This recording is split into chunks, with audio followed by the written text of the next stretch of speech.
Today, we have 3 stories about people who found a really amazing pastime that they thought had changed their lives for the better. But they would come to realize that this new pastime actually changed their lives for the worse.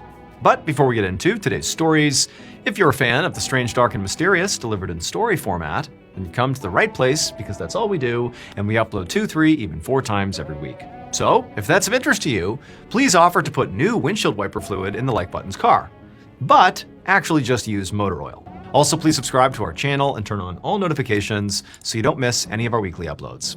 Okay, let's get into today's stories.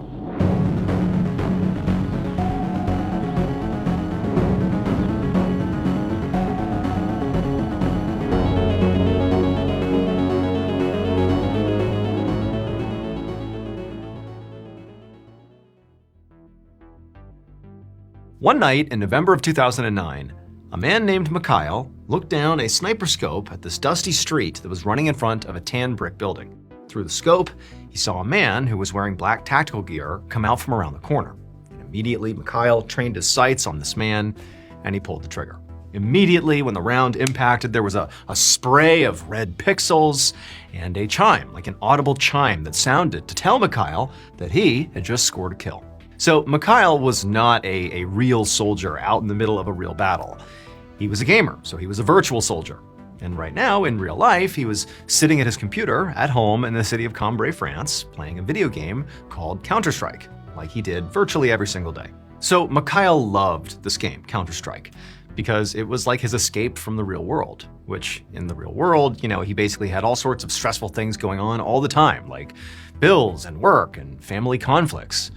But whenever Mikhail booted up this game, it's like those problems disappeared and he vanished into this virtual world. So Counter-Strike, which even today is still like this unbelievably famous game. I mean, millions and millions of people play this game all the time. It's very popular. It is an online military game where 2 teams of live players from all around the world, they face off against each other for these short rounds where they just basically try to kill each other or carry out various missions, but it's like a real-time first-person shooter with random people across the world.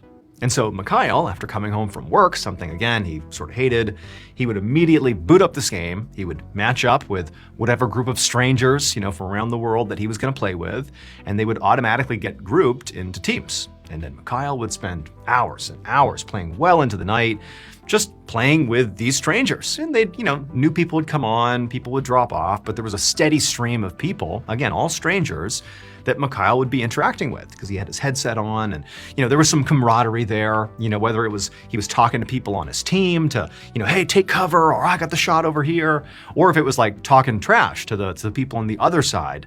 Like the interaction on the headset was like a big part of this experience. For a minute, it was not just that he was, looking down his digital scope and taking shots where appropriate.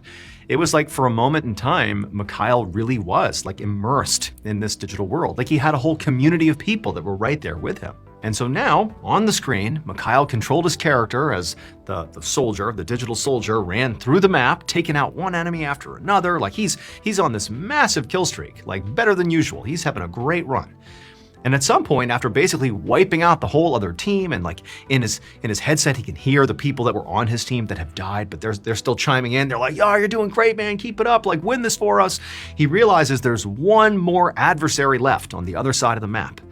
And so Mikhail, he channeled all of the skills he had learned from playing this game for so long, and he maneuvered through the map, and he could see the other guy was like trying to, outflank him. But at a certain point, Mikhail, he got the jump on this last lone enemy, and Mikhail actually didn't have any ammo left. He had used it all to build up this huge kill streak. Basically, when you die, it resets your ammo, and he hadn't died yet. And so he's out of ammo. He's got this one guy left, but he's got his knife. And so Mikhail, he positions himself just right and he leaps around the corner. He surprises this guy, and Mikhail, in this game, digitally stabs the lone enemy, kills him, and they win the game. It's like this amazing moment. Mikhail's the man, his team's thrilled, and the guy who got stabbed, he's also on his headset, and he's so mad, he's so frustrated. He's like, "You're not even that good, like this is garbage." Like he's just so mad that he got killed. But this was like a moment of elation for Mikhail. I mean, this is sort of like the peak for him and this part of his life. And so this was a great night for him. After this round, Mikhail actually jumped out of that lobby and he ordered some food and he ate some food, then he came back and he continued to play Counter-Strike for a few more hours, but he never had another generational run that culminated in sort of an iconic stabbing like he did in that last round. But he played well, it was fun, and then eventually he went to bed. And in his mind, as he drifted off to sleep, he was just thinking about how amazing he did. This was like his best day ever on Counter-Strike. 6 months later, on an afternoon in spring of 2010, Mikhail got home from work and he ordered some delivery food, and then, like he always did, he went to his computer and he logged on to Counter-Strike. And he very quickly got so absorbed in playing that he lost track of time. And at some point, he heard the doorbell ring and he realized it was, the food. The guy delivering it was here. And so he runs over the door, he opens it up, and there's a guy standing out there who very much appears to be a food delivery guy. He's like in his 20s. He's, looking up at Mikhail sort of expectantly, and Mikhail's looking back at him, and there's this awkward pause for a minute where it's like nothing's really happening. These are just two guys staring at each other at the doorway. And then Mikhail, he just reaches back for his wallet and he's like, "How much do I owe you?" And the young man standing outside his door, he didn't respond. He just kind of stared back at Mikhail. And so Mikhail's like standing there waiting for this guy to tell him how much to give him. But then he realizes something, that this guy, this food delivery driver, wasn't carrying any food. And so Mikhail was about to say something like, "What's going on here?" when the stranger reached into his pocket, pulled out a kitchen knife, and then before Mikhail could do anything, this guy plunges it into Mikhail's chest. And so the stranger flees. Mikhail is like, "What's going on?" He drops to the ground. He's dying. Amazingly, somehow or another, the paramedics are called out. He gets scooped up. He's brought to the hospital. And amazingly, Mikhail would actually survive this, despite a pretty severe stabbing to his chest. The blade actually just barely missed his heart, which obviously likely would have killed him. And so he survives the stabbing. And Mikhail comes to find out why this happened. And it's sort of unbelievable. So the guy who stabbed him was 20-year-old Julian Barreau.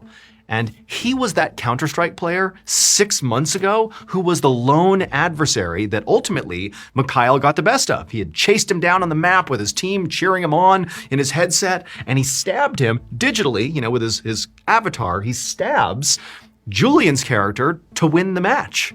And, it's a video game, and Mikhail and the others, they're trash talking and whatever, but it doesn't feel serious. It's just like, "Hey, we got the best of you, okay." But Julian felt totally emasculated, in part because of the peanut gallery in the headset of all these people being like, "Oh, you suck! Like, he got the best of you." He was so mad that he spent basically every second from the end of that match for 6 months figuring out who Mikhail was in real life. He started with his avatar and he began going down rabbit holes and trying to figure out who he was until he figured out what his name was, where he lived, and then he showed up at his door and he returned the favor in real life.